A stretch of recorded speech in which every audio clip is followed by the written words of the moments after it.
કાર્યક્રમમાં ઉપસ્થિત દૂર દૂરના તાલુકાઓ ગામડાઓ વિસ્તારોમાંથી પધારેલા આપ સૌ ક્રાંતિકારી યોદ્ધાઓને હું નમસ્કાર કરું છું, સૌનું હું સ્વાગત કરું છું। મંચ ઉપર ઉપસ્થિત આપણા સૌના લોકપ્રિય નેતા માનનીય ચૈતરભાઈ વસાવા, માનનીય મનોજભાઈ સોરઠિયા અને અમારા આમ આદમી પાર્ટી ગુજરાતના પ્રભારી માનની ગોપાલ રાય સાહેબનો પણ હું વિશેષ આભાર વ્યક્ત કરું છું। દોસ્તો, ગુજરાતીમાં એક કહેવત છે કે મન હોય તો માળવે જવાય। આ બધાએ સાંભળેલું છે। આ કહેવત એવું કહેવા માંગે છે કે ભાઈ તમે કોઈ સંકલ્પ લ્યો, તમે ધારો, તમે નિર્ણય કરો તો દુનિયામાં કશું જ અશક્ય નથી, બધું જ તમે કરી શકો એમ છો। આ મન હોય તો માળવે જવાય એ કહેવત ભાજપને અને આમ આદમી પાર્ટી બેયને લાગુ પડે છે। ભાજપની 30 વર્ષથી સરકાર છે, એનું મન હોત તો સારા રોડ બની શક્યા હોત, એનું મન હોત તો સારી શાળા બની શકી હોત, એનું મન હોત તો સારા દવાખાના બની શક્યા હોત, એનું મન હોત તો ગુજરાતના સામાન્ય માણસે સરકારી ઓફિસમાં ધક્કા ન ખાવા પડે એવી વ્યવસ્થા પેદા કરી શકાય હોત। પણ એનું મન નથી એટલે ગુજરાતમાં સુવિધા થતી નથી। આ વાત અત્યારે સાબિત થઈ છે અને આપણને પણ આ લાગુ પડે છે કે એનું મન નથી તો અહીંયા બેઠેલા બધાનું મન છે સરકાર બનાવવાનું? જો આપણું મન હશે સરકાર બનાવવાનું તો મન હશે તો માળવે જવાશે, એવું આપણા મહાપુરુષો કહી ગયા છે।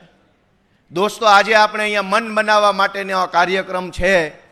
અહીંયા બેઠેલો એક એક માણસ જો મનમાં એવો નિર્ણય કરી લે કે હા, હું સરકાર બનાવવા માંગુ છું અને મારાથી સરકાર બની શકે એમ છે, આવો નિર્ણય જો લઈ લે ને તો આ લોકો સક્ષમ છે ગુજરાતની સરકાર બનાવવા માટે। દોસ્તો, વિસાવદરના અમારા ખેડૂતોએ સંકલ્પ કર્યો હતો, એમને મન હતું કે ગોપાલ ઇટાલિયાને જીતાડવો છે, ગુજરાતભરના લોકોને એક નવી દિશા અને નવી આશા આપવી છે। આવો નિર્ણય જો વિસાવદરના ખેડૂતોએ કર્યો તો એનું પરિણામ શું આવ્યું કે મારી સામે ચૂંટણીમાં મુખ્યમંત્રી, પ્રદેશ પ્રમુખ, ગૃહમંત્રી, કૃષિ મંત્રી, વન મંત્રી, પાણી મંત્રી, 2000 જેટલા બુટલેગરો, જમીન માફિયાઓ, ગુંડાઓ, લફંગાઓ બધા જ વિસાવદરની ચૂંટણીમાં આવ્યા હતા। પણ મન હોય તો માળવે જવાય। વિસાવદરના ખેડૂતોનું મન હતું કે આ ભ્રષ્ટાચારીઓને હરાવવા છે અને અમારા ખેડૂતના દીકરા ગોપાલને જીતાડવો છે। દોસ્તો, મન હશે તો બધું જ શક્ય છે આ દુનિયામાં। ભાજપનું મન નથી અને આપણું મન છે, એટલે મને એમ લાગે છે કે મોટી ક્રાંતિ ગુજરાતમાં આપણી રાહ જોઈ રહી છે। આજ તમે વિચારો કે ગુજરાતની ભાજપની સરકાર આપણા સંતાનો, આપણા યુવાન દીકરા દીકરીઓને શું આપી રહી છે અને આમ આદમી પાર્ટી આપણા યુવાન દીકરા દીકરીઓને શું આપી રહી છે? આમ આદમી પાર્ટી મારી જેવા, ચૈતરભાઈ જેવા સાવ સામાન્ય ગરીબ પરિવારમાંથી આવતા યુવાનોને ધારાસભ્યો બનાવી રહી છે, નેતા બનાવવાનું કામ કરે છે।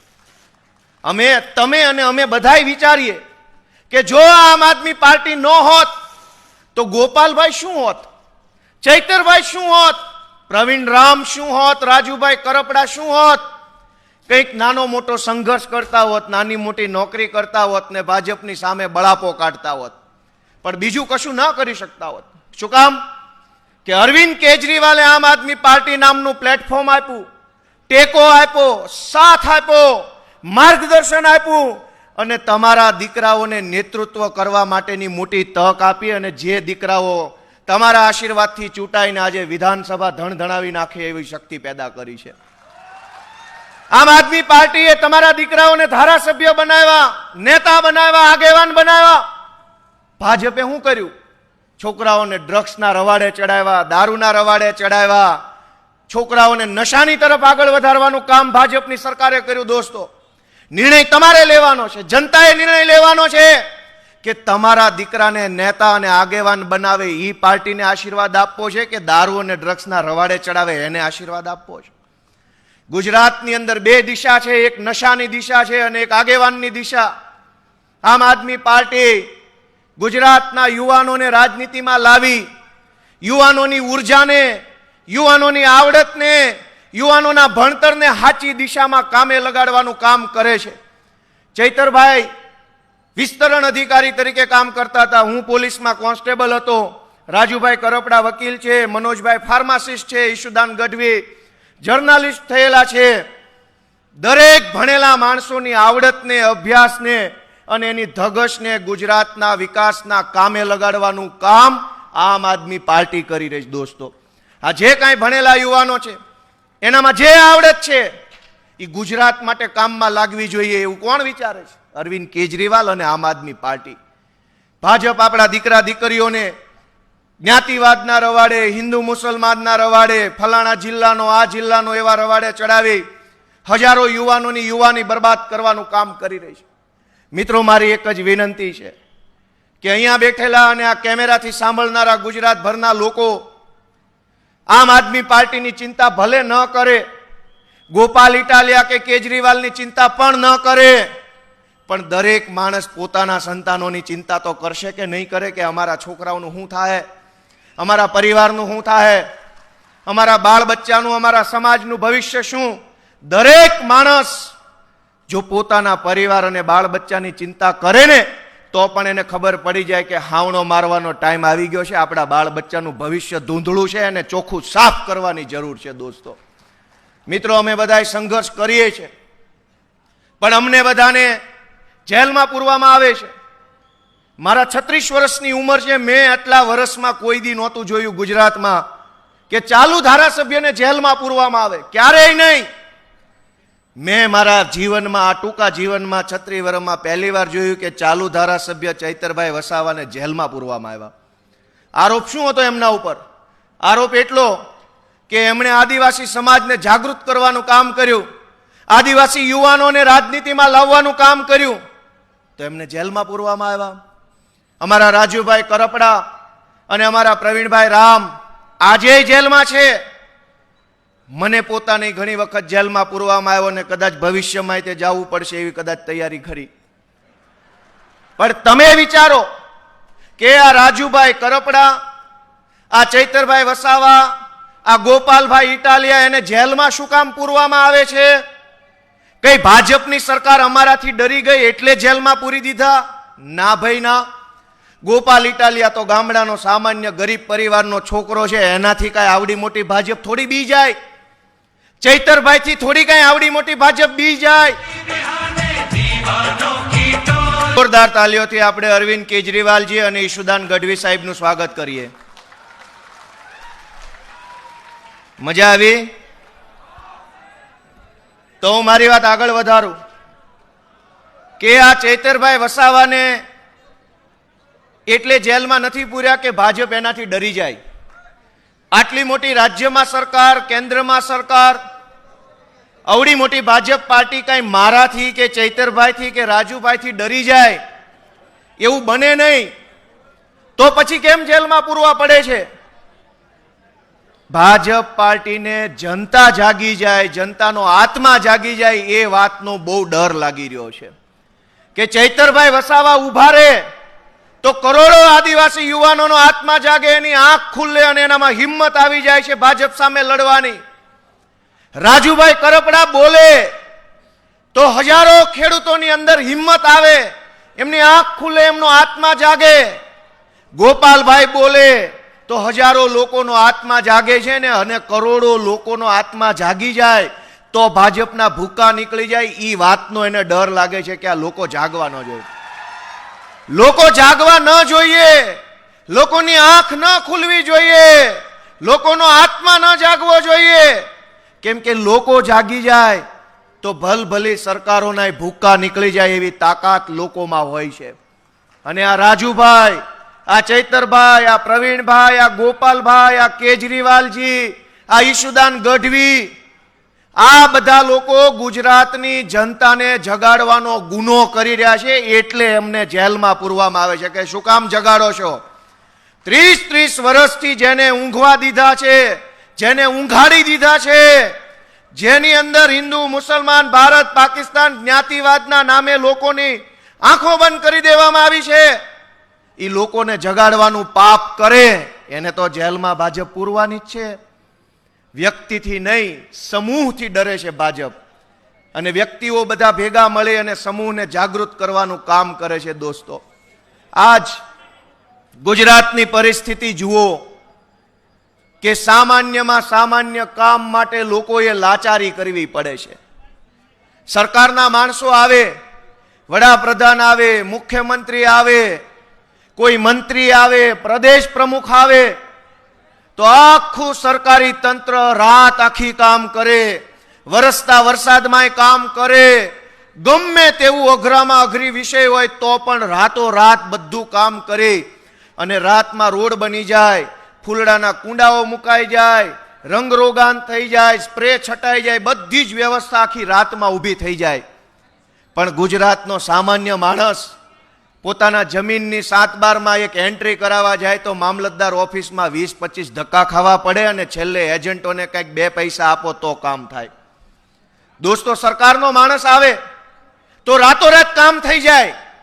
એનો અર્થ તો એ છે કે સરકારમાં રાતોરાત કામ કરવાની ક્ષમતા તો છે, આવડત તો છે, પણ મન નથી એવું કામ કરવાનું. કેમ કે ન કરીએ તો એ લોકો મત તો દઈ જ જાય છે ને.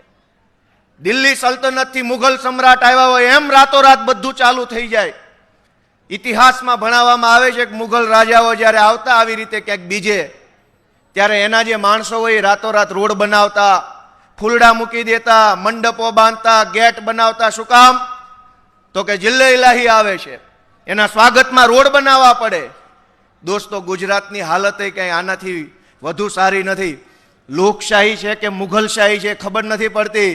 આપણે રોડ માટે, શાળા માટે, દવાખાના માટે, સરકારી બસ માટે, સિંચાઈના પાણી માટે, જમીનના થોડાક ટુકડા માટે, સેજ રોજગાર માટે અને થોડીક સલામતી માટે સરકારોને હાથ જોડવા પડે.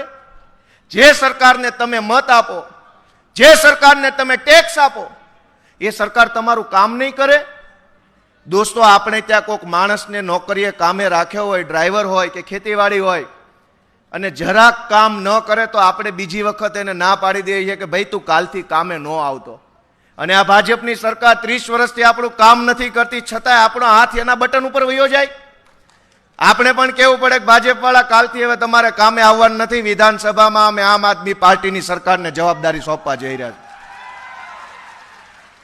મિત્રો, મેં તમને પહેલા જ મારી વાતમાં કીધું કે મન હોય તો માળવે જવાય. આ દરેક દુનિયાની દરેક બાબત મન ઉપર નક્કી થાય છે. ગોપાલભાઈનું મન હતું તો કોન્સ્ટેબલની નોકરીમાંથી રાજીનામું આપ્યું તો આજ ધારાસભ્ય બનીને ઊભા છે. ચૈતરભાઈનું મન હતું તો સરકારી નોકરીમાંથી રાજીનામું આપી આજ ધારાસભ્ય તરીકે ઊભા છે. જે દિવસે ગુજરાતના ગામડાનો સામાન્ય ખેડૂત, સામાન્ય મજૂર માણસ, મજૂરી કરતો વ્યક્તિ, ગરીબ વ્યક્તિ મનથી નક્કી કરી લેશે ને કે આ ભાજપને કાઢવી છે, તે દિવસે ગુજરાતમાંથી ભાજપના એવા મૂળિયા ઉખડી જશે કે 100 વર્ષ સુધી ગુજરાતમાં ભાજપની સરકાર પાછી નહીં આવે. દોસ્તો, ગરીબોને રીબાવવામાં કશું જ બાકી નથી રાખ્યું આ લોકોએ. તમે જ્યાં જુઓ ત્યાં ભ્રષ્ટાચાર, જ્યાં જુઓ ત્યાં તાનાશાહી, પોલીસ મોકલે, સરકારી તંત્રની દબાણ આવે અને નાના માણસને ડરાવવાની દુકાન ચાલુ કરી છે ભાજપે. પણ તમને સત્તા મળી હોય, સત્તામાં બેસવાનો અધિકાર જનતાએ આપ્યો હોય તો સત્તાનો ઉપયોગ જનતાને ડરાવવામાં નહીં, પણ જનતાને સલામતી, સુરક્ષા અને સુવિધા પૂરી પાડવામાં થવો જોઈએ. આજ જનતાને કોઈ સુવિધા મળી નથી રહી. ગુજરાતના ખેડૂતો ત્રાહિમામ પોકારી ગયા છે. વેપારીઓને જીએસટીના નામે રેડ પડાવી દઉં, આ કરાવી દઉં, તે કરાવી દઉંના નામે લૂંટવામાં આવી રહ્યા છે. અનેક ગામડાના ખેડૂતોની જમીનમાં જબરજસ્તીથી વીજળી કંપનીઓના થાંભલાઓ નાખવામાં આવે છે. કોઈ વળતર ચૂકવ્યા વગર દાદાગીરી કરી પોલીસને સાથે લાવી અને ખેડૂતના ખેતરમાં ગમે ત્યાં થાંભલો નાખી દેવાનો, ગમે ત્યાં રોડ બનાવી દેવાનો, ગમે ત્યાં ગમે તે બની જાય. કોઈ કાયદો, કોઈ વ્યવસ્થા, કોઈ નીતિ નિયમનું પાલન થતું નથી. અને એવા સમયે આમ આદમી પાર્ટી અરવિંદ કેજરીવાલજી અને ઈશુદાન ગઢવીના નેતૃત્વમાં ગુજરાતના લોકોની લડાઈ લડી રહી છે. તમને બધાને એમ લાગતું હોય કે આમ આદમી પાર્ટીના યુવાનો ગુજરાત માટે સારું કામ કરી રહ્યા છે, તમને એમ લાગતું હોય કે આ યુવાનોના હાથ મજબૂત કરવાની જરૂર છે, તો તમારો આશીર્વાદ ભરેલો હાથ અમારી આમ આદમી પાર્ટી ઉપર મૂકશો તો અમે ઘણું સારું કામ ગુજરાતમાં કરી શકશું. દોસ્તો તમારા આશીર્વાદની જરૂર છે, મહેનતની જરૂર છે. આપણે બધાએ આપણા ગામમાં, આપણા મત વિસ્તારમાં, આપણા સમાજમાં, વોટ્સએપના ગ્રુપમાં પણ આમ આદમી પાર્ટી કેટલી જરૂરી છે એની ચર્ચાઓ ચાલુ કરવી પડશે. ઘણી વખત આપણે બોલતા શરમાઈએ. આપણને એમ થાય કે અમારી જ્ઞાતિના વોટ્સએપના ગ્રુપમાં આમ આદમી પાર્ટીનો મેસેજ નાખીશ તો ફલાણા ભાઈ નારાજ થઈ જશે. દોસ્તો, ફલાણા ભાઈની નારાજગી નહીં, આખું ગુજરાત ભાજપથી નારાજ છે. વટથી મેસેજ નાખવાનો વોટ્સએપમાં જે કાંઈ સારો આવતો હોય. આપણે કંઈ ખોટું કામ કરતા નથી, આપણે કંઈ ભ્રષ્ટાચાર કરતા નથી, તાનાશાહી કરતા નથી, લોકોને લૂંટતા નથી. તો ડરવાનું શા માટે? અને ડરનું સામ્રાજ્ય પેદા કર્યું છે. વધુમાં વધુ શું કરી શું લેશે? મારી નાખશે. ચૈતરભાઈને જેલમાં પૂરી દીધા તો મારી નાખ્યા. ગોપાલભાઈને મારી નાખશે. એવી તો ઓકાત નથી ભાજપ વાળાની કે અમને હાથે અડાડીએ. કે દોસ્તો, સરકારમાં છે, પોલીસ એમના હાથમાં છે, જેલ એમના હાથમાં છે, સરકારી વકીલ એમના હાથમાં છે. ત્યાં સુધી ભલે પાવર કરે, પણ કાલે સરકાર બદલાશે તો 2 કલાક લોકઅપમાં બેસવાની એમની તૈયારી નથી. દોસ્તો, ચૈતરભાઈ 3 મહિના જેલમાં રહે, હું જેલમાં રહેલો છું, ઈશુદાન જેલમાં છે, રાજુભાઈ જેલમાં રહેલા છે. અમારી તો 3 મહિના નહીં 3 વર્ષે રહેવાની તૈયારી છે. પણ ભાજપના મિત્રોને વિનંતી છે કે જેટલું ખમી શકો એમ હોય, જેટલું સહન થાય એમ હોય એટલો જ જુલમ અમારા ઉપર કરજો. કાલે ગુજરાતની જનતા સરકાર બદલશે. કાલે આ કરોડો લોકોનો આત્મા જાગશે. ગામડાના માણસથી લઈ અને શહેરોમાં રહેનારા લોકો સુધીનો આત્મા જાગે અને ગુજરાતમાં સરકાર બદલાશે. તે દિવસે જેણે જેણે જનતાના પાયની લૂંટી કરી છે, લૂંટી લીધા છે, એ બધાનો હિસાબ કરશું. ત્યારે સહન થઈ જવું જોઈએ ભાજપ વાળાથી. દોસ્તો મિત્રો, મારી એટલી જ વિનંતી છે કે આપણે બધાએ ખૂબ વિશાળ મોટો સંઘર્ષ કરવાનો છે. આપણે બધાએ અહીંથી મન બનાવીને જવાનું છે કે હું મારા ગામમાં કમસે કમ આમ આદમી પાર્ટીને વધુ મત મળે એવી કોશિશ કરીશ. કેમ કે આખી દુનિયામાં, આખા ગુજરાતમાં એક માણસ ન પહોંચી શકે, પણ પોતાના મોહલ્લામાં, પોતાના ફળિયામાં, પોતાની જ્ઞાતિમાં, પોતાના વિસ્તારમાં તો માણસ કહી શકે કે નહીં. દરેક માણસ જો પોતાના મોહલ્લા ફળિયાની જવાબદારી લે અને પોતાના ફળિયામાંથી, મોહલ્લામાંથી, ગામમાંથી આમ આદમી પાર્ટીને જો વધુને વધુ મત અપાવે તો આખા ગુજરાતમાંથી આ તાનાશાહી હટાવી અને આમ આદમી પાર્ટીનું શાસન કરી શકાય એમ છે. દોસ્તો, આજ આપ સૌ આટલા ઉત્સાહ સાથે આમ આદમી પાર્ટીની સભામાં પધાર્યા એ બદલ હું આપ સૌનો હૃદયપૂર્વક ખૂબ ખૂબ આભાર વ્યક્ત કરું છું. અને આ સભાને સફળ બનાવવા માટે અમારી આ વડોદરા અને આસપાસના તમામ જિલ્લાની આમ આદમી પાર્ટીની ટીમને પણ હું વિશેષ શુભેચ્છાઓ પાઠવું છું કે ખૂબ સારી એમણે મહેનત કરી છે. સૌનો ખૂબ ખૂબ આભાર. ભારત માતા કી જય. ખૂબ ખૂબ આભાર.